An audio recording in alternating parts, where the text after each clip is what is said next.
Hi everyone, welcome to Cupin education. तो अब हम अपना नेक्स्ट टॉपिक स्टार्ट करने जा रहे हैं, जो कि आपका केमिकल काइनेटिक्स। तो केमिकल काइनेटिक्स हमारे पास क्या है?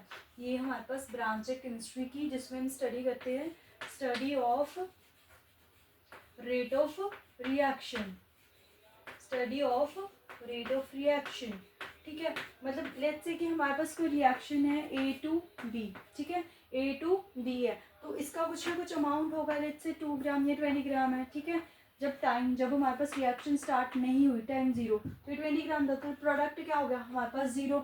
उसके बाद time 1 second, 2 second, 3 second, 4 second, तो इसमें चेंज आएगा और इधर भी चेंज आएगा। तो इसी को हम क्या बोलते हैं? रेट ऑफ रिएक्शन, ठीक है।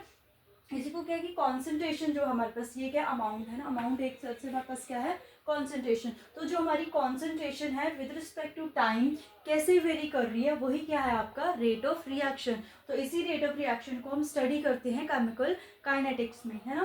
तो अगर प्रॉपर इसकी डेफिनेशन लिखनी हो, मतलब मैथमेटिकली, तो ये रेट ऑफ रिएक्शन जो है वो हमारे पास होता है change in concentration, change in concentration of reactant या फिर प्रोडक्ट, किसी की भी, चाहे रिएक्टेंट की है चाहे प्रोडक्ट की है, with respect to change in time, with respect to change in time is known as a rate of reaction. उसको हम क्या बोलते हैं? अपना rate of reaction. Let's say हमारे पास कोई रिएक्शन है ए टू बी, ठीक है। हमारे पास टाइम, लेट्स से पहला टाइम है T1, उसके बाद टाइम हो गया हमारा T2, ठीक है। कॉन्सेंट्रेशन थी हमारे पास C1, तो यहाँ आ गया 0। उसके बाद हम बोल सकते हैं लेट्स से कॉन्सेंट्रेशन होगी C2, यहाँ पे भी कुछ ना कुछ अमाउंट बन गया होगा। लेट्स से हमने X ले लिया, ठीक है, प्रोडक्ट बन गया होगा हमारा कुछ ना कुछ। यहाँ हमने C2 लिख ली कि ये कॉन्सेंट्रेशन जो है हमारे पास C2 है।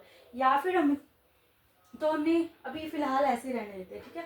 तो हम रेट ऑफ रिएक्शन लिखेंगे, तो रेट ऑफ रिएक्शन क्या आएगा हमारे पास? Rate of reaction change in concentration in terms of reactant, ठीक है। पहले रिएक्टेंट की टर्म में देखते हैं, change in concentration of reactant. तो final concentration minus initial change, ऐसे फाइंड आउट करते हैं। Final concentration minus initial concentration upon time. Time क्या है हमारे पास? T2 माइनस T1, ठीक है। तो ये क्या आ गया हमारे पास? Rate of reaction. इसी तरह अब हम रेट ऑफ रिएक्शन देखते हैं इन टर्म्स ऑफ प्रोडक्ट। वो क्या आ जाएगा? C2 फाइनल कॉन्सेंट्रेशन क्या है? X माइनस इनिशियल क्या है? 0, नीचे टाइम तो वही रहेगा, T2 माइनस T1, ठीक है। ऐसे हम लिखते हैं। या फिर लेट्स से कि हमारे पास है, हमने अमाउंट ले लिया कि हमारे पास 4 ग्राम था, ठीक है, 4 ग्राम था, यहाँ 0 हो गया। उसके बाद ये 2 ग्राम बचा, तो अगर ये 2 बचा तो ये कितना बन गया होगा? 2, क्योंकि ये 4 था, उसमें से सिर्फ ये 2 बच रहा है, तो यहाँ विच मीन्स प्रोडक्ट हमारा 2 बन गया होगा। तो अब अगर हम कॉन्सेंट्रेशन लिखे, टाइम तो नीचे वही है हमारे पास, लेट्स से 1 to 2 सेकेंड है, 1 सेकेंड पे है, ये हमारा 2 सेकेंड पे है। तो अब हम रेट ऑफ रिएक्शन लिखे अपनी, तो rate of reaction in terms of reactant, in term of reactant, तो क्या आ जाएगी हमारे पास? जो change in concentration final concentration upon minus initial concentration upon 2 minus, तो ये करके क्या आ गया? -2/1, माइनस साइन आ रहा है हमारे पास। अभी अगर हम प्रोडक्ट की देखें, तो प्रोडक्ट क्या होगा हमारे पास? 2 माइनस 0, 2 माइनस 0, 2 माइनस 1, हमारे पास 2, क्या साइन आया यहाँ पे? Positive sign. तो ऐसा ही होता है जब हम रेट ऑफ रिएक्शन अपने रिएक्टेंट का फाइंड करते हैं, उसके साथ नेगेटिव साइन चलता है।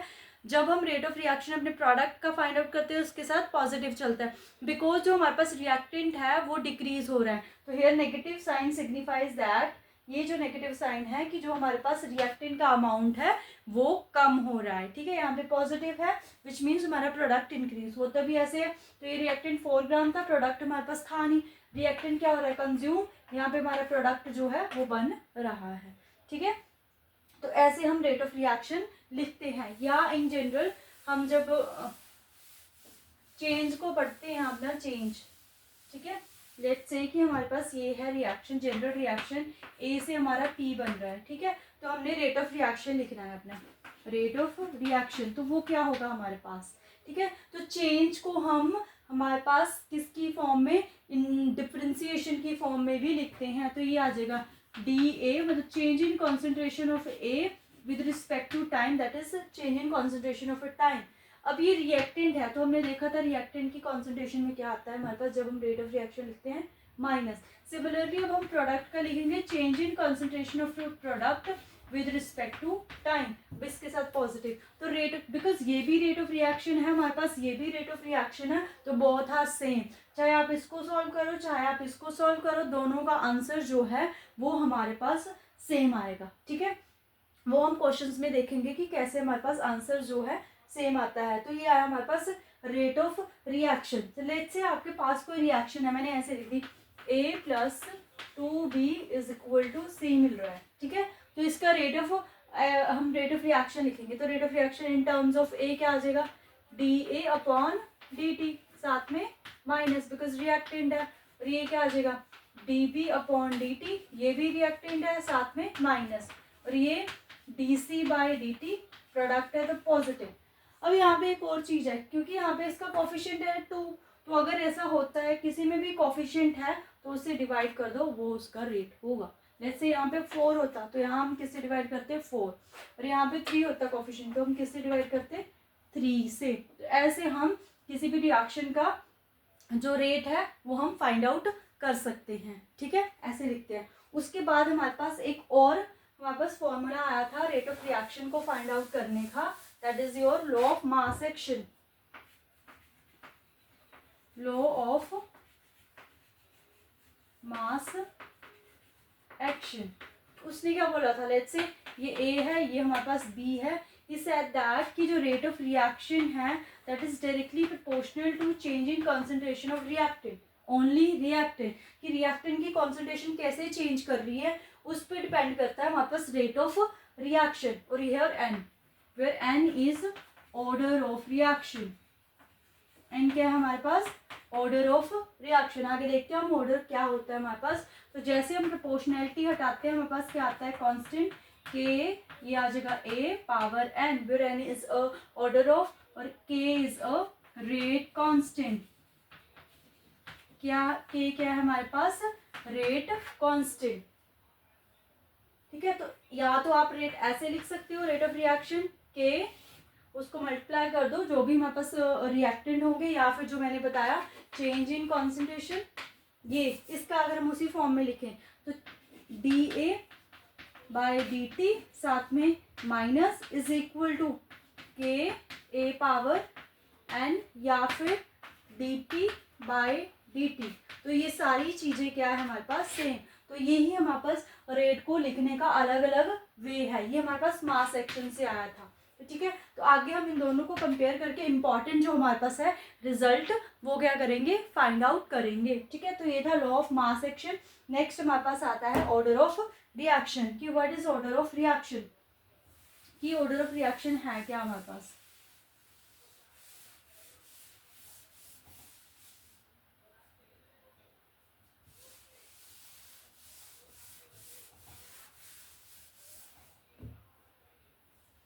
नेक्स्ट इज योर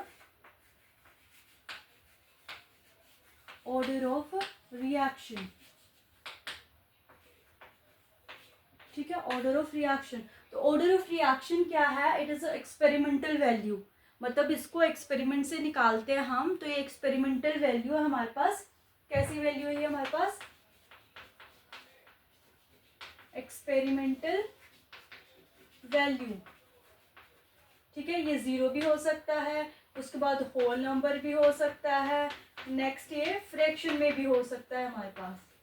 ठीक है, किसी भी रिएक्शन का 0 ऑर्डर भी होगा, होल नंबर 1 2 3 4 5, देन फ्रैक्शन में भी हो सकता है हमारे पास। ठीक है, तो ऑर्डर ऑफ रिएक्शन एक्चुअल में क्या है, तो ऑर्डर ऑफ रिएक्शन हमारे पास सिग्निफाई करता है किस चीज को, कि जो हमारे पास effect of concentration of reactant, effect of concentration of reactant to that rate of reaction, की जो हमारे पास रिएक्टेंट की कॉन्सेंट्रेशन है वो चेंज कर रही है, उसका अगर वो चेंज कर रही है तो उसका क्या इफेक्ट पड़ रहा है हमारे पास रेट ऑफ रिएक्शन पे, वो क्या होता है हमारे पास ऑर्डर ऑफ रिएक्शन। ठीक है, इसको हम एग्जांपल से समझते हैं।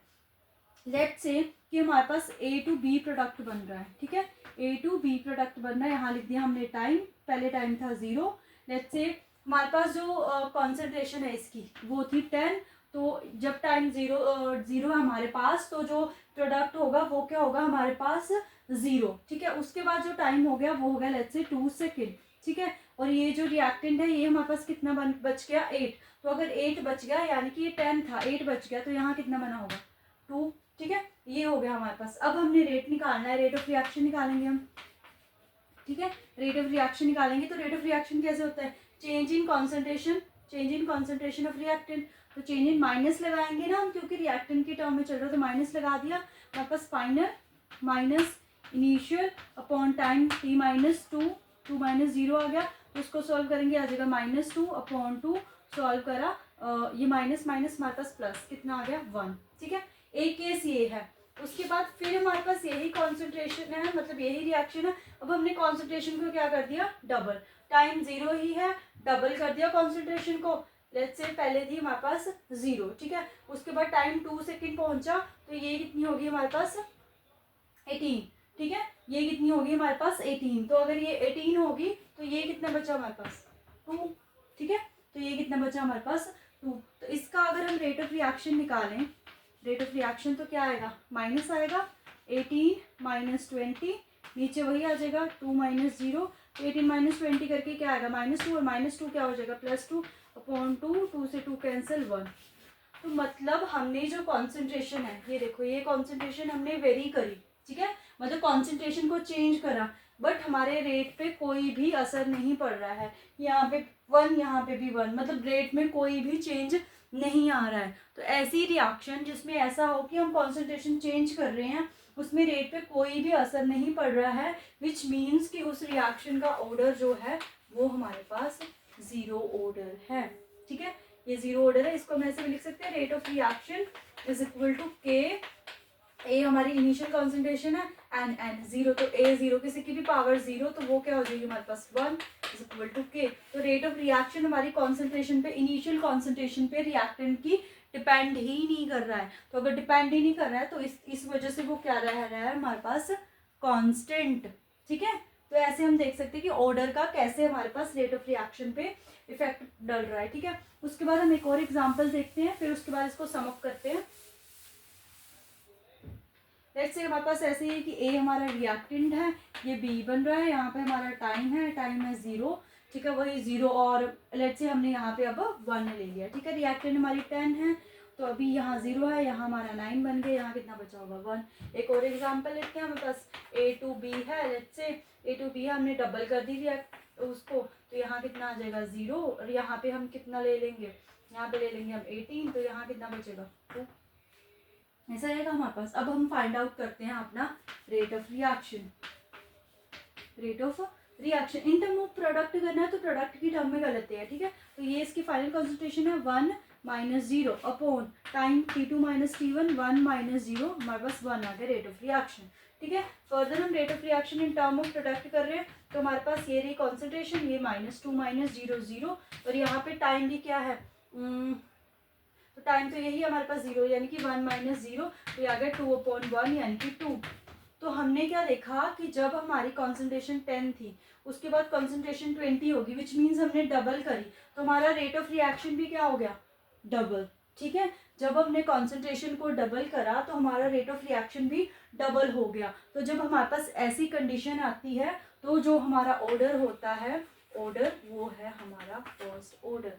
दिस इज योर 0 ऑर्डर, इसको बोलते हैं हम इंडिपेंडेंट ऑफ कॉन्सेंट्रेशन, कि कॉन्सेंट्रेशन पे डिपेंड ही नहीं कर रहा है। तो इसको हम इस फॉर्म में कैसे लिखेंगे, rate of reaction is equal to K, order आ गया 1 तो ए, ये हो जाएगा इसका रेट लो एक्सप्रेशन, ऐसे करके, ठीक है। तो ये था हमारे पास फर्स्ट ऑर्डर रिएक्शन के लिए। देखो हम 0 पे कोई फर्क नहीं पड़ रहा है, फर्स्ट ऑर्डर पे हमने देखा, फर्स्ट ऑर्डर पे क्या आया हमारे पास, जैसे हमने डबल करी हमारा रेट ऑफ रिएक्शन भी क्या हो गया, डबल हो गया, ठीक है। तो ऐसे ना क्वेश्चन बन के आ सकता है आपके पास, कैसे कि आपके पास लेट्स से कि कॉन्सेंट्रेशन है, उन्होंने बोला कि कॉन्सेंट्रेशन है वो 10 मोल है, ठीक है। तो आपका रेट ऑफ रिएक्शन क्या है, लेट्स से 20 बोल दिया, फिर उसके बाद उन्होंने 20 मोल करी तो रेट ऑफ रिएक्शन 20 ही कर दिया, ठीक है। एक कंडीशन ये है, उसके बाद दूसरी कंडीशन क्या है कि 10 ही था, रेट ऑफ रिएक्शन 20 ही है, 20 हो गया, रेट ऑफ रिएक्शन 40 हो गया। तो बताओ जो ये ए कंडीशन है और बी कंडीशन है, यहाँ पे ऑर्डर क्या होगा और यहाँ पे ऑर्डर क्या होगा, ठीक है, तो ऐसे आ सकता है आपके पास। तो हमें पता है कि जब भी हम कंसंट्रेशन को डबल कर रहे हैं, अगर हमारा रेट चेंज नहीं हो रहा है, नो चेंज, विच मीन्स कि वो ऑर्डर क्या होगा हमारे पास 1। और उसके बाद अगर हमारे पास हमने डबल करा तो हमारा रेट भी क्या हो गया डबल, विच मीन्स कि जो हमारा उस रिएक्शन का ऑर्डर होगा वो क्या, सॉरी, ये होगा 0 ऑर्डर और ये क्या होगा हमारे पास फर्स्ट ऑर्डर। एक थर्ड कंडीशन आती है। थर्ड कंडीशन में क्या है कि अगर ये हमारे पास 20 है, लेट्स से हमारे पास रेट ऑफ ऑर्डर जो है, मतलब कि रेट ऑफ रिएक्शन 20 है, तो जैसे हमने डबल करी रिएक्शन, ठीक है, डबल करी रिएक्शन, तो मतलब जितना टाइम्स भी करते हैं हम, वो उसकी पावर बन जाता है। ये इसका पावर हो जाएगा, मतलब ये आ जाएगा 400 टाइम्स। ठीक है, अगर हम ट्रिपल करेंगे तो जो हमारी इनिशियल कंसंट्रेशन है उसकी पावर क्या हो जाएगी हमारे पास, उसकी पावर 3 2 to the 6 6, ऐसे ऐसे हमारे पास हो जाएगा। तो अगर ऐसी ऐसी कंडीशन है तो वहां पे जो ऑर्डर है वो हमारा सेकेंड ऑर्डर होगा। ठीक है, तो ऐसे हमने सम अप कर लिया इसको। उसके बाद जो इम्पोर्टेंट है, जहाँ से क्वेश्चन आता है, ऑर्डर के ऊपर भी क्वेश्चन आता है कि रिएक्शन का ऑर्डर फाइंड आउट करो, तो आप ऑर्डर ऐसे फाइंड आउट कर सकते हो।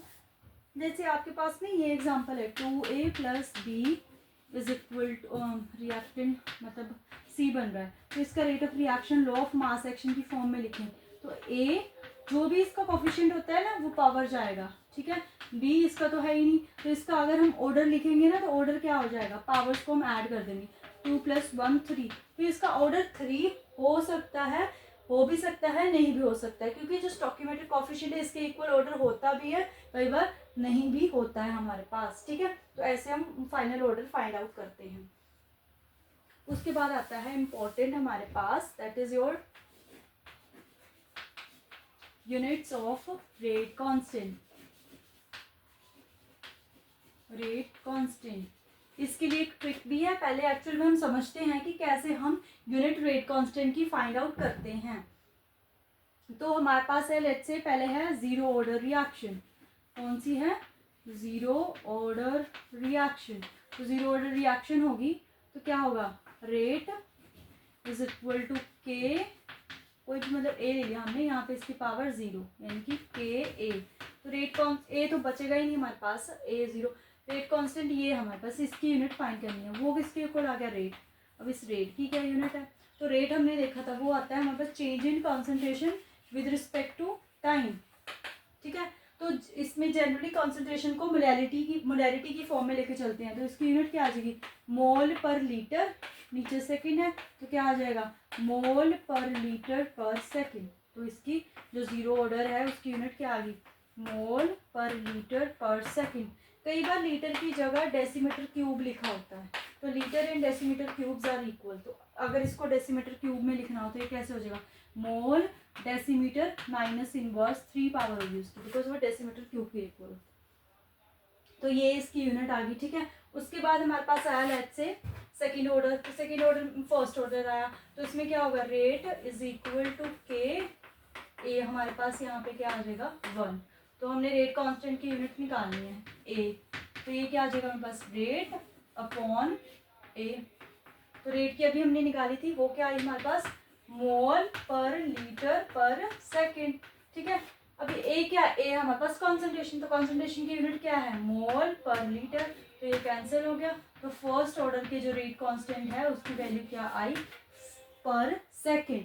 ठीक है, उसके बाद अगर हमारे पास सेकेंड ऑर्डर है तो सेकेंड ऑर्डर में रेट क्या हो जाएगा, rate is equal to K, यहाँ पे ए की पावर 2, तो यहाँ से क्या के क्या आ गया रेट अपॉन ए पावर 2, तो ए की क्या है रेट की मोल पर लीटर पर सेकेंड, नीचे कॉन्सेंट्रेशन स्क्वायर हो गया तो मोल स्क्वायर हो जाएगा, लीटर इनवर्स स्क्वायर हो जाएगा, इसके इससे ये कैंसिल हो जाएगी, पावर ये भी कैंसिल हो जाएगी, ऊपर जाके ये क्या बन गया मोल इनवर्स, और ये लीटर क्या बन जाएगा पॉजिटिव।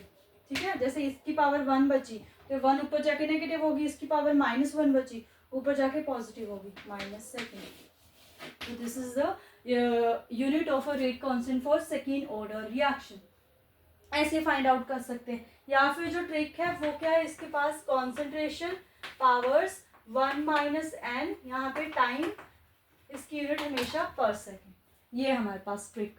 तो ट्रिक यहाँ पे कॉन्सेंट्रेशन की यूनिट, लेट से हमने फर्स्ट ऑर्डर की यूनिट फाइंड करनी है, ठीक है।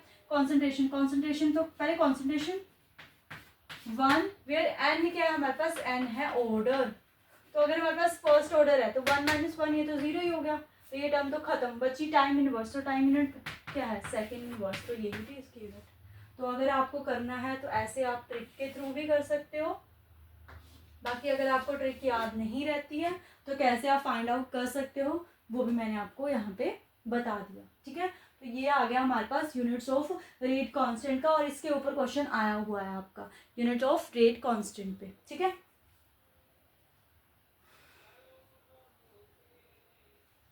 नेक्स्ट अभी हम करेंगे इंटीग्रेटेड रेट लॉ। वहां से भी क्वेश्चन आए हुए हैं आपके, ठीक है। ज़्यादातर क्वेश्चन फर्स्ट ऑर्डर के आए हैं।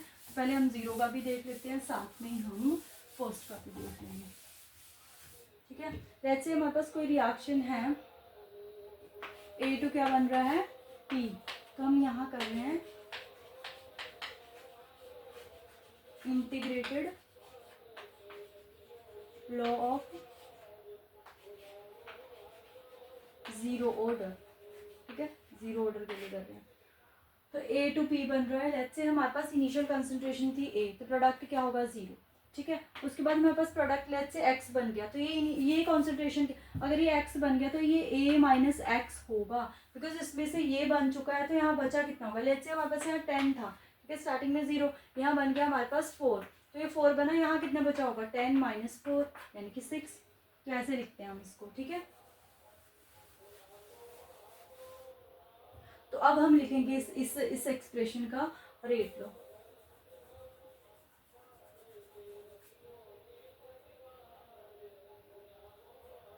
तो अगर हम यहाँ से लिखें, ये हमारा क्या है रिएक्टेंट, ये हमारा प्रोडक्ट, तो हम पहले लॉ ऑफ मास एक्शन, या सिंपल हम लिख लेते हैं प्रोडक्ट की टर्म में। तो वो क्या होगा, dx बाई dt, यही होगा ना, change in concentration of a product with respect to time ये। या फिर जीरो ऑर्डर है तो जीरो ऑर्डर क्या होगा, k a पावर 0, ये होगा हमारे पास। तो इसको सॉल्व करेंगे तो ये क्या आ जाएगा, k ही आ जाएगा। तो यहाँ से हमारे पास आ गया dx is equal to k dt, ठीक है।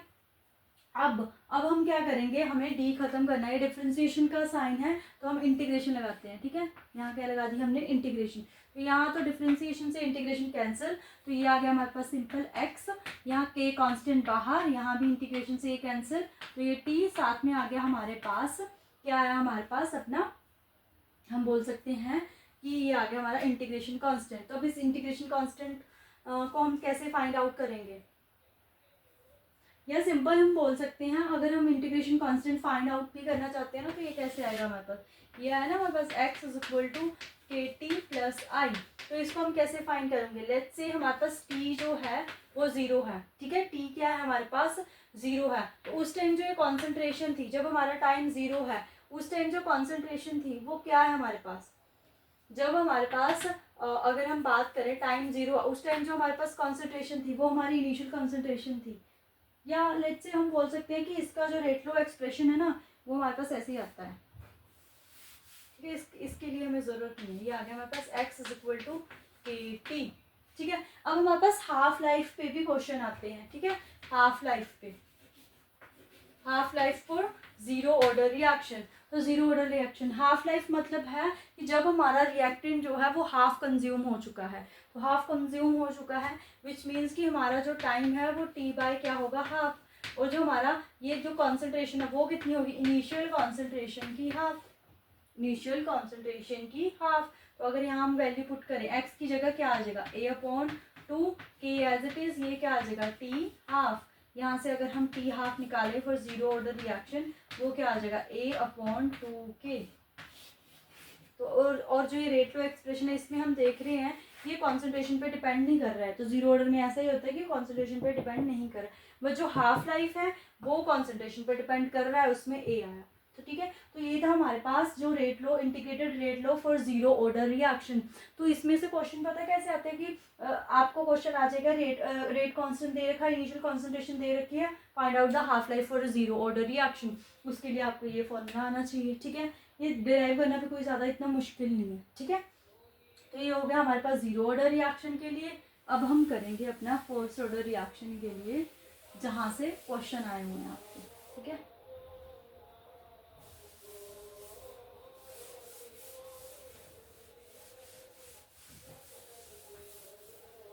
तो हमारे पास है अब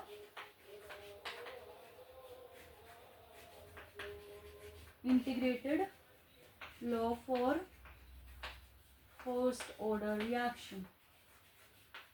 ठीक है, सिमिलरली सेम करेंगे हम कि ए है हमारे पास, यहाँ से डी बना, स्टार्टिंग में जब टी हमारे पास जीरो था तो ए थी कॉन्सेंट्रेशन जीरो, उसके बाद टी जो है वो टी पहुंच गया, तो ये ए माइनस एक्स हो गया, ये हमारे पास एक्स हो गया। ठीक है, तो इसकी हम वही रेट लिखेंगे इन टर्म्स ऑफ प्रोडक्ट, तो वो क्या आ जाएगा हमारे पास, D X upon D T is equal to K, यहाँ पे कॉन्सेंट्रेशन आएगी। अब देखो हमने जो प्रोडक्ट है वो एट ए टी टाइम लिया हुआ है, ठीक है, क्योंकि यहाँ पे मैंने डी एक्स प्रोडक्ट ये वाला कंसीडर करा हुआ है, तो यहाँ जो कॉन्सेंट्रेशन आएगी वो भी ये कॉन्सेंट्रेशन आएगी, because law of mass action के इक्वल क्या होता है कि के यहाँ पे हमारे पास कॉन्सेंट्रेशन होती है, तो यहाँ पे ये कॉन्सेंट्रेशन आएगी ए माइनस एक्स।